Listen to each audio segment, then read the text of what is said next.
সংগ্রামকে অনুভব করতে পারো তবে তুমি দেবীর কৃপা পাবে। যদি সংগ্রামকে অনুভব করতে না পারো, দেবাসুরের সংগ্রাম আমাদের মধ্যে অবিরত চলছে, সংগ্রামে আমরা বিক্ষুব্ধ হচ্ছি। যিনি তার পারে গেছেন তিনি শান্ত ভাব করেছেন। সেটা কিসের দ্বারা হয় সেটাও গীতা বলেছেন, মাঞ্চ অব্যবিচারেণ ভক্তিযোগেন সেবতে সগুণান সমতুত্তান ব্রহ্ম ভূয়ায় কল্পতে। শ্লোকটি খুব দরকারি, চতুর্দশ অধ্যায়। যদি কেউ অব্যবিচারী ভক্তির দ্বারা ভগবানকে ভালোবাসতে পারে, অব্যবিচারী ভক্তি মানে অনন্যা ভক্তি, ভক্তাত অনন্যায় আসক্ত অহম এবং বিদর্জুন জ্ঞাতুং দ্রষ্টুং চ তত্ত্বেন প্রবেষ্টুং চ পরন্তপ। বারবার ভগবান বলছেন অনন্যা ভক্তির কথা। অনন্যা চিন্তায়ন তোমার, মানে যে আমাকে অনন্যা ভক্তির দ্বারা চিন্তা করে। ন অন্যা অনন্য, অন্যদিকে যার মতি চলে যায় না। ন অন্য বিষয়া মতি অনন্যা মতি,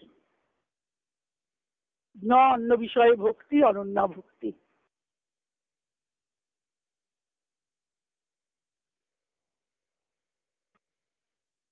বুঝেছেন না? তাহলে সে গুণত্রয়ের অতীত হয় এবং ব্রহ্মভূয়ায় কল্পতে, ব্রহ্মভূত হয়ে যায়।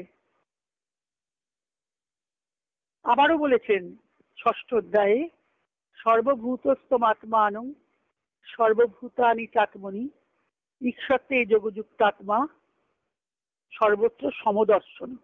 তিনি সর্বত্র সমদর্শী হচ্ছেন, তিনি আমাকে ভজনা করতে পারেন, ভক্তি করেন, যথার্থ ভক্তি করতে পারেন। সর্বভূত স্থিতং যোমাং ভজত্তে একত্বম আস্থিত। এটা আবার একটা বলছেন, ভজনা করার কথা, ভক্তি করার কথাই বলছেন।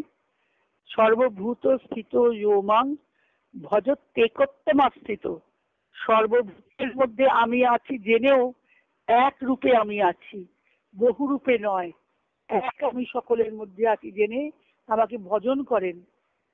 সর্বথা বর্তমান অপি, তিনি যেভাবেই থাকুন না কেন, সর্বথা বর্তমান অপি মহিষ বর্তমান, যে তিনি যেখানেই থাকুন না কেন, যেভাবেই থাকুন না কেন, সর্বথা বর্তমান অপি তা যোগী মই বর্ততে, সেই তিনি আমাকে যুক্ত হয়ে আমার মধ্যেই অবস্থান করেন।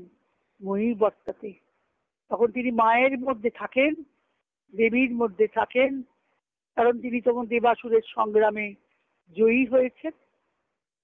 দেবতারা সংগ্রামে জয়ী হয়েই তো মার কাছে স্তব করেছেন, মা কৃপা করেছেন, মা প্রতিজ্ঞা করেছেন, যখনই যখনই তোমাদের মধ্যে এরকম সংগ্রাম হবে, যদা তদা তদহং অবতীর্যাহং করিষ্যামি সংশয়ম,